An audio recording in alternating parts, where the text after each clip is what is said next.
in the last video I made, I also left out a really important detail, which was the fact that I was only allowed, when I went down to see this child a few weeks ago, I was only allowed to see this child 1 hour in a call center. The social worker has said that I'm not allowed to go to the house where the child is because I might film the child, or at least that's what he told Sophie. He didn't tell me. The amount of conversation that he had with me was very, very slim. It was just a couple of sentences the day after he was born in the hospital, saying that he can't come to mine because, well, one, I believe that I'm Christ, and two, because I'm making videos about Sophie, about her behind her back, and it's not right.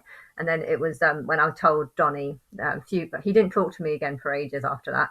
And then when Donnie was, who thought he was the father, wanted evidence, I gave him the form, and yeah, he called me up to tell me that I shouldn't have done that, or I shouldn't do that. And when I said, well, I have, he just spoke to me in a really, really, like, it's got nothing to do with you. This is not your child. Don't forget about it. And then just the social services, when I was doing the report as well, this negative form that they've given me, when I tried to argue them and detest them and say that, this form you've written about me is a bunch of lies. So how could you be allowed? How could this be legal to write a bunch of form to write a report about someone based on a 1 hour conversation where you say things like you don't believe that they could be committed to the child, or you think they're only doing what's best for their family and not what they want, and how can you say this rubbish, absolute rubbish?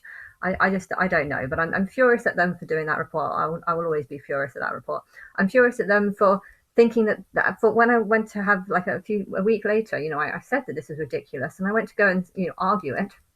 um, they didn't like change it. Even though the woman admitted that she said that I don't know risk to an unborn baby. Yeah, I asked her, well, why do you think I don't know? You didn't ask me that question. Even though she admitted that she did not ask me what the risk to an unborn baby was.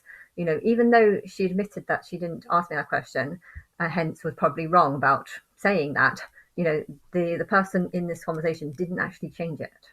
I mean, I didn't want them to change it because I really didn't think that Sophie would lose custody at this time. It was still very early on. It was before, so this reform was done before Sophie, the child, was born. So I didn't think she would lose custody. But I just, it's awful that she didn't change it, and it's awful that it still stands, and it's awful that something could be so wrong, and yet that they would still consider it to be the truth, even though it's 100% not.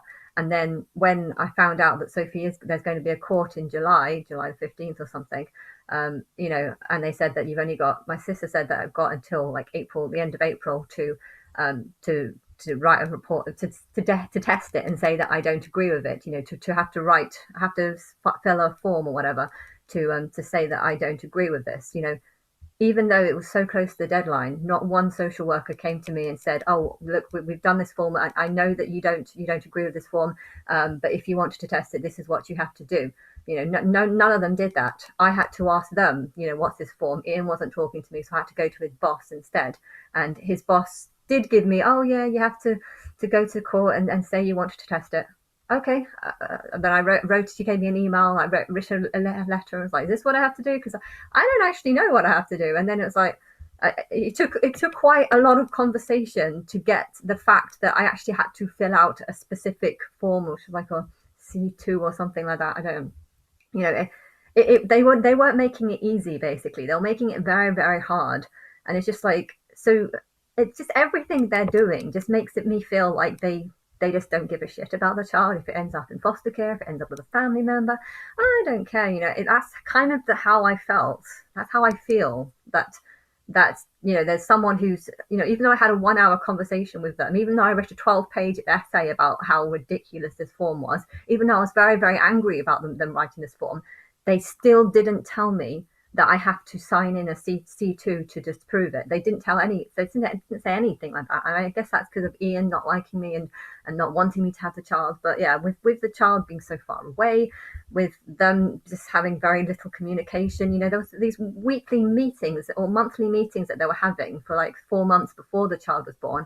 And then as soon as the child was born, suddenly no one wants to include me. Suddenly no one wants to talk to me. Suddenly no one wants to, okay, they found out that I was Christ, but I don't know if they believe or not. And it's quite a big thing because, well, if they believe, then why are they pushing me away? If they don't believe, well, that would make sense why they're pushing me away. But yeah, I'm very confused, and I don't care if they believe or not, because at the end of the day, it's the truth. But yeah, it's also the truth that maybe I shouldn't. I don't get on with my family, so maybe I should just move on, and I'll probably be better for it. I don't think the child will be better for it. Why? Because he could have had Christ as a mum, and he's now not going to have Christ as a mum.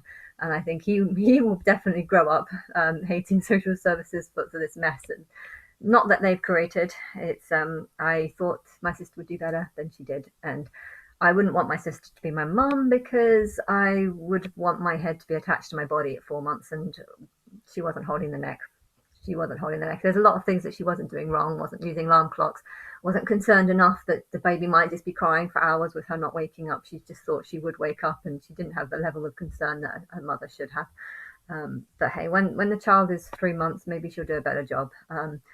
I mostly concerned about my mum's ability because, in the first week of the child being born, she had a big long list of all the things that she wanted to do with the child, take this place, that place. And, every day I was thinking, oh, I want to go this, but we were going to go this place, but then we had a checkup and stuff. And I was just like, I'm glad that there was a checkup because that would stop you from going to all these places. The child's 1 week. Who takes a 1.5-week-old baby to an ideal home exhibition or does a day outing, a full day outing in a park that's like an hour drive away? You need to be doing night feeds, you need to be staying up all night making sure the baby gets strong and healthy and fit, not taking them all them places. But yeah, after 3 months you can go places with the baby, so maybe after 3 months they'll do better, but I don't want to stress out over it.